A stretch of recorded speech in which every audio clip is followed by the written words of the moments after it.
Fed up with the everyday grind. Tired out from the summer heat. Want to get away from it all. We offer you Escape. Escape, designed to free you from the four walls of today for a half hour of high adventure. You are prisoner in the magnificent mountain retreat of the richest man in the world. While haunting you, terrifying you, is the knowledge that the ultimate escape will be death.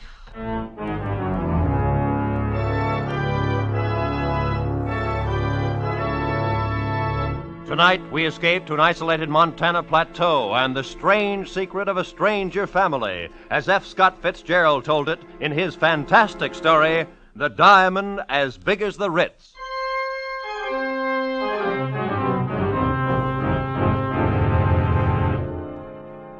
I'd been going to St. Midas Prep School for a couple of years. This was my second summer vacation. I'd met this fellow, Percy Washington, during the winter, and got to be pretty good friends with him.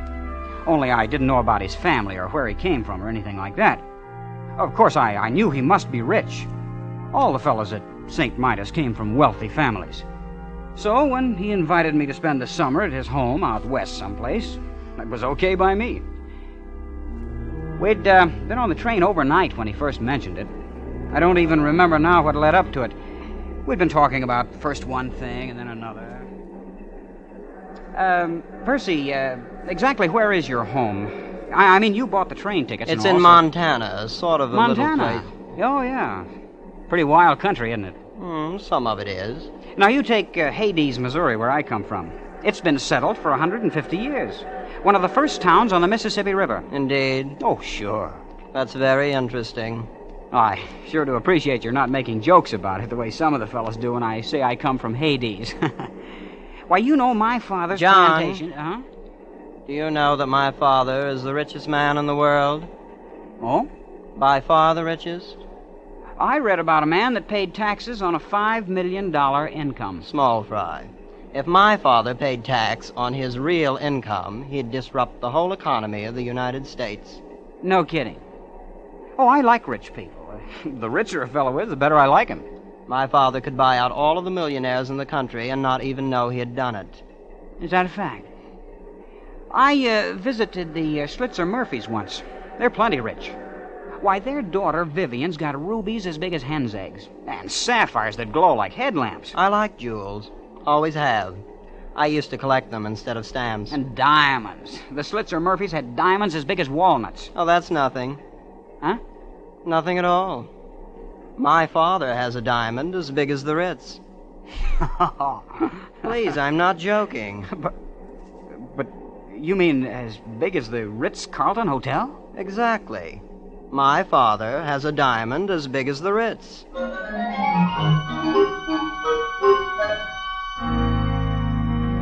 We got off the train about dusk at a little whistle stop called Fish, Montana. There wasn't anything there, not even a station. Just a broken-down old buggy and 4 or 5 sheep herders lounging beside the track, and I suppose wondering who we were. Anyway, Percy and I climbed into the buggy, and without saying a word, the driver cracked his whip, and off we went.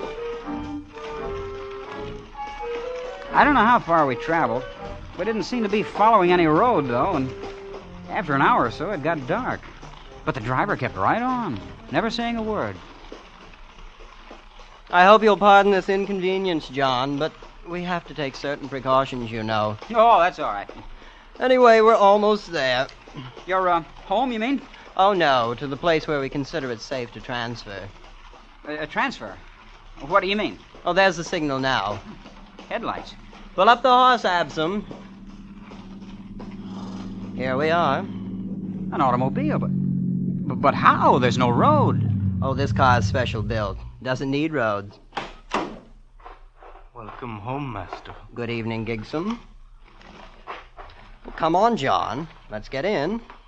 Gosh, this car, what's it made out of? Silver? No, platinum. Those are emeralds in the hubcaps. And the upholstering, it's fur. Mink. You're ready, Master? Anytime, Gigsum. You've probably noticed the exceptional brightness of the headlamps. The lenses are cut from diamonds. Boy, what a car. This old junk heap. We use it for a station wagon.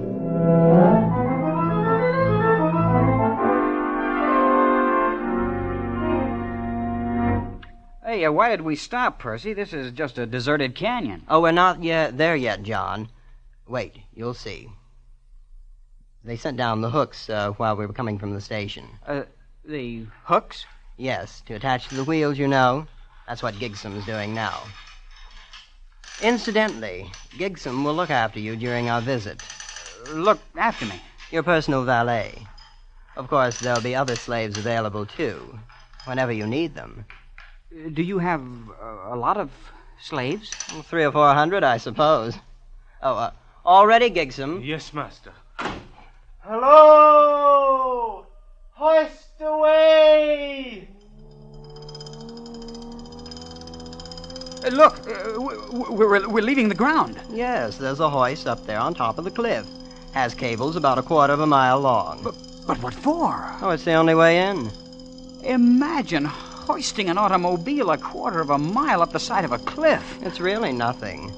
As you may have guessed, John, this is not going to be like anything you ever saw before in your life.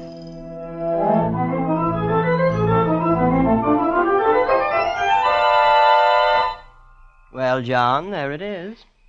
That's your home? It's magnificent. Palatial. It's not bad. How big is it? I think it's around 140 rooms, but Father may remember exactly. Then, of course, there are other buildings, slaves' quarters and things. Why hasn't anyone ever found out about it? This place, I mean. Well, for one thing, it's the only 5 square miles in the United States that have never been surveyed. Why not? Oh, things were arranged. I don't see how that's possible. Believe me, it hasn't been easy. I understand Grandfather had to bribe 3 government bureaus, a vice president, and half of Congress once to keep the place off the maps. But somebody surely stumbled onto it, prospectors, people like that. Oh, yes, that happens occasionally. Then, of course, we have to arrange things. You mean... Not always. Usually we just take them prisoner and keep them, like the aviators. Planes come here? Once in a while they fly over. Of course, they never get away. We have 9 anti-aircraft batteries around the hills. You shoot them down? Oh, yes, great sport. It does upset Mother a bit. And there's always a chance one might get away. That's Father's greatest worry. This whole thing, it's fantastic. Oh, come now, John. I picked you for a fellow with his feet on the ground. And you haven't seen anything yet, you know. This is only the beginning. And it was only the beginning. We crossed the acres of lawn and entered the great chateau. And from that moment on, vision upon vision tumbled together in a gigantic kaleidoscope of color, symmetry, and exquisite harmony. There were corridors lined with gleaming crystals lit by lamps cut from emerald, and great halls carpeted with chinchilla fur and ermine. And there was a white-haired man, pink-faced and very pleasant, who was Percy's father. And Percy's mother, a lovely lady with dark hair piled high on her head like a fragile queen. Soft music came from hidden places. Perfumes filled the air. Exotic foods and wines more rare than pearls. I thought there could be no more nor greater wonders. I was wrong. There were many more and greater ones. And one of them I discovered the next morning in the garden.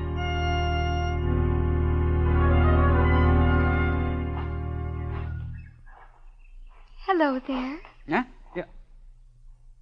Oh, you're lovely. My name is Kismine. You're John Unger. You're a friend of my brother. You from the East? No, at least not exactly. I'm from Hades. Oh? Missouri. Oh. Would you like to sit down here on the grass? Why, yes, sure I would. I'm going east to school this fall. Do you suppose I'll like it? I think so. Of course, it'll be different from all this. That's what Jasmine says. She's in the East now. I've never been outside. Who is Jasmine? My sister. She's older than I am. I hope you won't be offended, but you're the most beautiful girl I've ever seen. Yes, I know. What? I surprised you, didn't I? A year ago, I would have said thank you. But Father says it's very necessary to learn to take things for granted. So now I just take it for granted that I'm beautiful. You see? You're pretty sophisticated, aren't you? Oh, I'm not at all. I believe girls should enjoy their youth in a wholesome sort of way. Oh, so do I. I like you, John. I wish you'd spend some of your time with me this summer, not all with Percy. I will, Kiss Mine. I will. You may be in love with me if you'd like to. I'm absolutely fresh ground, you know. I am in love with you. Of course, we'll have to meet secretly. My parents wouldn't permit it if they knew. Then that's what we'll do. I have to go now. I'm supposed to be with Mother at 11. Aren't you going to ask me for a kiss? Jasmine says boys always do nowadays. Some of them do, but not me.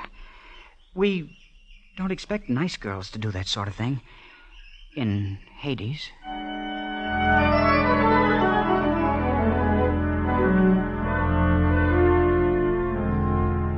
It was a funny thing.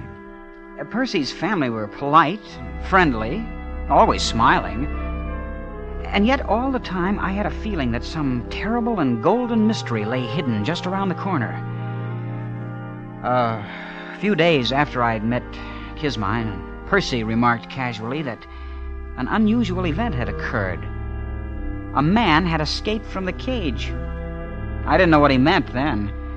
But the next morning I was walking with Percy's father on the grounds of the estate. Mr. Washington, Percy said something about a man escaping from the cage.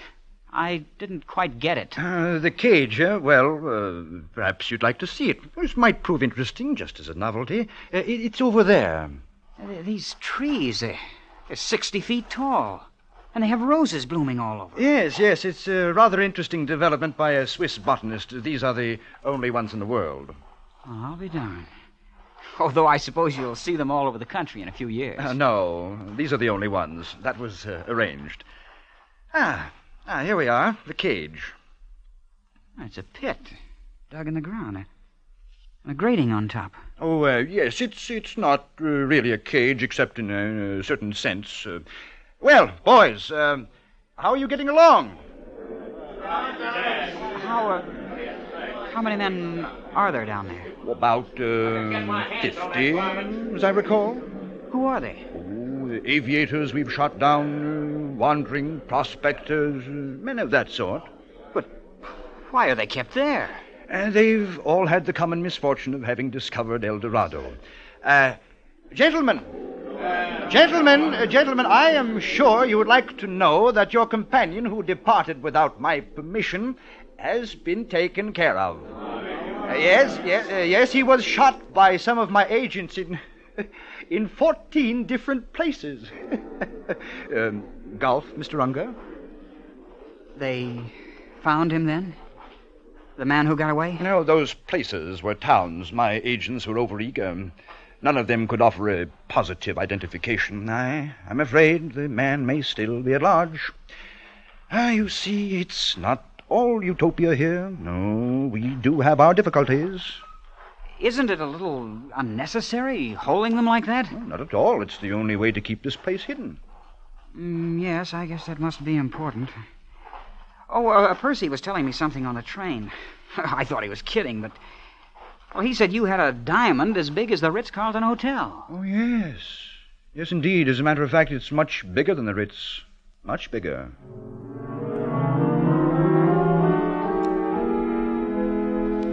Well, summer went on. I was more and more in love with Kismine. She was priceless, exquisite, like no other girl in the world. After a couple of weeks, I kissed her, of course. And I was really in love for the first time. I should have known, should have put two and two together when Percy's father showed me the cage, but I didn't. Until one morning late in the summer, I slipped off with Kismine to the rose gardens. Kismine, I think we ought to elope. Oh, I don't know. It would be much nicer to be married here. But then it'd be more romantic to elope. Yes, all the Sunday supplements would write stories about fabulous heiress elopes. I knew an heiress from Omaha once, but I don't think you'd like her. She visited my sister here. Oh? You've, had other guests, then? Well, yes, we've had a few. Wasn't your father ever afraid they might talk outside? Well, to some extent. Let's talk about something more pleasant. What's so unpleasant about it? Well, I grew quite fond of some of them. You mean they told? And your father... They didn't get a chance to. Father had to be sure. But that's murder. What else could we do? In the cage, they'd have been a constant reproach to us. And Father does it so nicely. They're always drugged in their sleep, and we tell their families they died of scarlet fever in Butte. I'm not sure how that affects the statistics there. Of all the horrible... It is not. After all, it'd be terribly boring here without ever having anybody. Why, Father and Mother have sacrificed some of their best friends. You're no better than... That's what they plan to do with me, then. Couldn't you try to forget it? Be nice to me until you're put away. It's only for 2 or 3 weeks. You'd go on this way, kissing, talking about love, when you know I'm not much better than a corpse. You're not a corpse. You're not. I won't have you saying I kissed a corpse. That wasn't what I said. You did, too. I did not. You said that... Now, just a moment. Father. Who kissed a corpse? Nobody. We were just joking. Now, you two haven't any business here anyway. Now, Kismine, go read. Go play golf. Now, don't you let me find you here when I come back. Yes, Father. Yeah. Good day, children. You see, now he knows you've spoiled everything. You don't really love me. Kismine, you... Oh, what's the use? What if you are rich and have this place? Why would it be so terrible if anyone found out about it? Why, it's on account of the diamond, of course. Diamond? What is this diamond all of you talk about? Well, it's... You'd better ask Percy. I'm always getting things mixed up. I will ask him. And another thing. I'm getting out of here tonight if I have to dig through the mountains. I'm going back east. Take me with you. No. Why not? Your father wouldn't permit it. If you won't take me, I'll go tell him I want to marry you. You can't do that. He'd bumped me off this afternoon. Oh, please take me, darling. And we'll be terribly poor and very happy. And I'll cook things for you, herbs and berries and stuff. Won't that be fun? Oh, you will, won't you, John?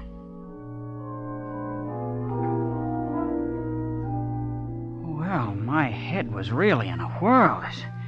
This whole thing was fantastic. And so was the family. Even Kismine. I couldn't think of anything to do, but I rushed to see Percy. But, John, why didn't you ask me before? Because I thought you were kidding all the time. I know. You wouldn't believe me if I'd told you. I'm ready to believe anything now. Well, it was my grandfather who started the whole thing, purely by accident. He came out here from Virginia after the war between the states and stumbled onto it. Onto what? The diamond, of course. That's what made all this possible. Grandfather spent 2 years going around to different cities of the world selling bits of it. Then he started building this place. He put his money into jewels, but Father found that radium took up much less space.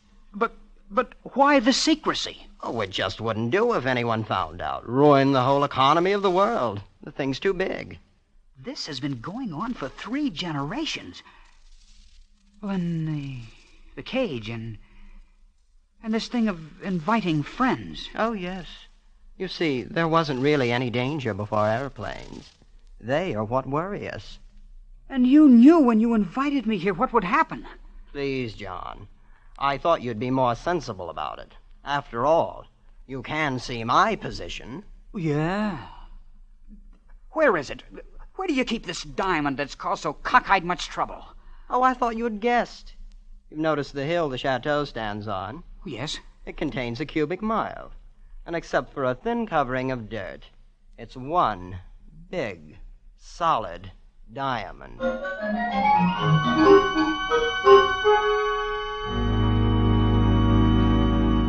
It was nearly midnight.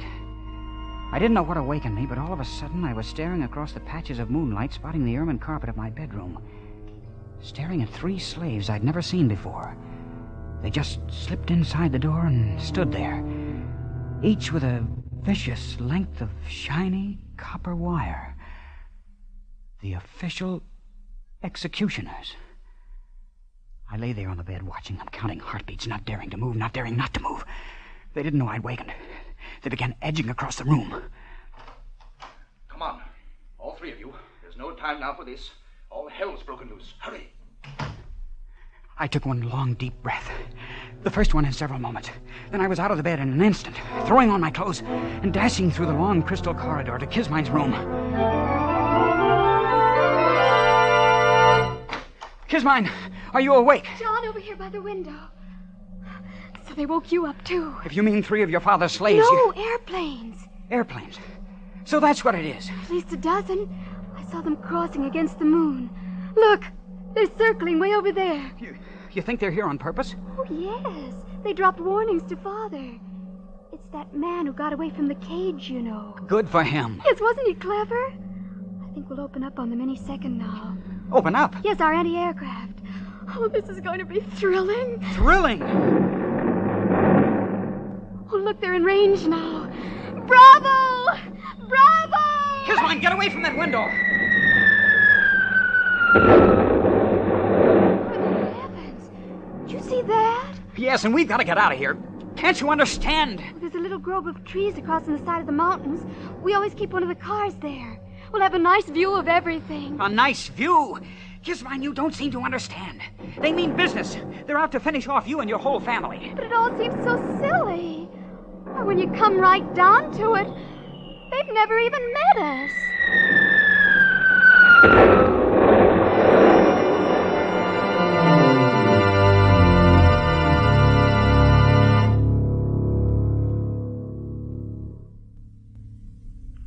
What time is it, John? Is it morning yet? I don't know. I've lost my watch. Seems to be getting lighter, all right. It's quieter, too. Your guns. They're knocked out. Every last one of them. It won't be long now. It seems such a shame. The family put so much work on the place. Everything's always been so pleasant. Yeah. You better get some sleep, Kismine. I'm going to walk down the path a little ways. You'll come back. Yes, Kismine. I'll come back. At the edge of the wood, I stopped and looked out across the valley toward the wrecked chateau standing on its diamond hill. And then suddenly 3 men appeared, bearing a heavy burden among them. It was Mr. Washington and 2 of the slaves. All right. This is far enough. We'll stop here. Now, hoist it up and hold it there. Both together now. Easy now, easy. The burden they held up to the heavens was an immense diamond. Now, you out there. You there. I could see no one else anywhere in view. You, above there. I want you to understand this is only a sample. I'll give you 1,000, cut as fine, set in pedestals of platinum. And I'll build you a temple 1,000 feet high, cast of solid gold. And on the top of it, I'll put one diamond 100 feet across. A thought began to dawn on me. I couldn't believe it. I'll letter your name in the temple in emeralds. And I'll see that the whole world worships at its base. All you have to do is make everything the way it was before. Mr. Washington was offering a bribe to God.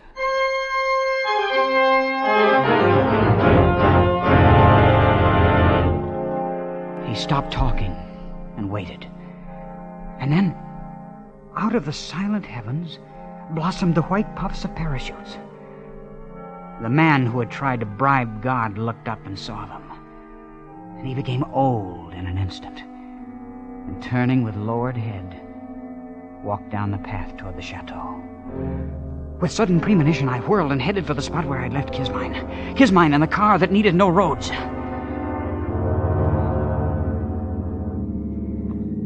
Haven't we gone far enough, John? I suppose. We're 10 miles from the chateau.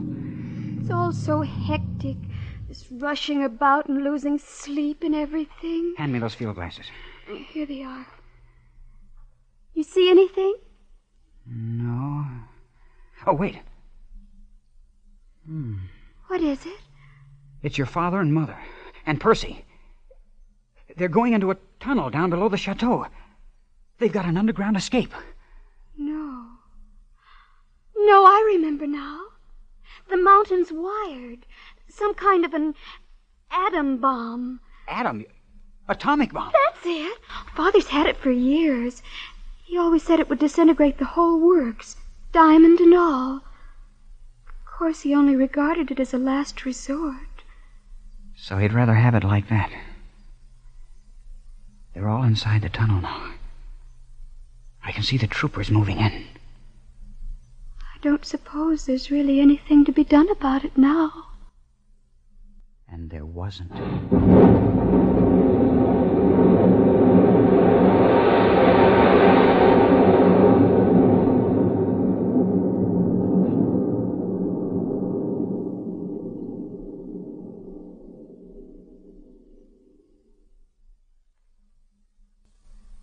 I keep thinking about things the way they were.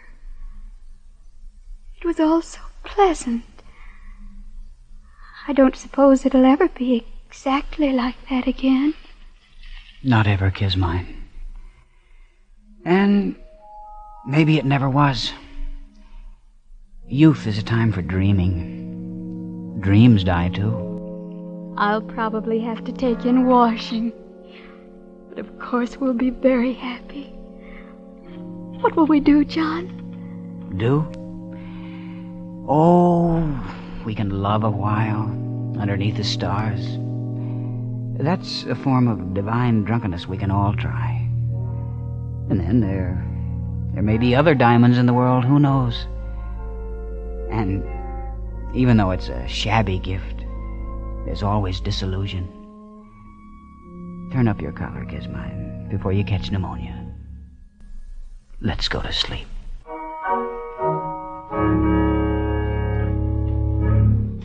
Escape is produced and directed by Norman Macdonnell. Tonight we have brought you The Diamond as Big as the Ritz by F. Scott Fitzgerald, adapted for radio by Les Crutchfield, with editorial supervision by John Dunkel. In tonight's cast were Sam Edwards, Peggy Weber, Danny Merrill, John Daner, and Don Diamond. Special music by Ivan Ditmars. Next week. Each time you fall asleep, you find yourself dreaming the same strange dream, one in which you live out your life in the distant future, and always a hideous fate moves closer to you, a fate from which you cannot escape.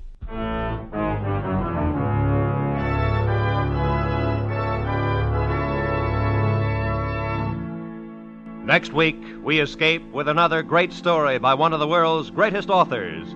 Good night, then, until this same time next week, when once again we offer you Escape.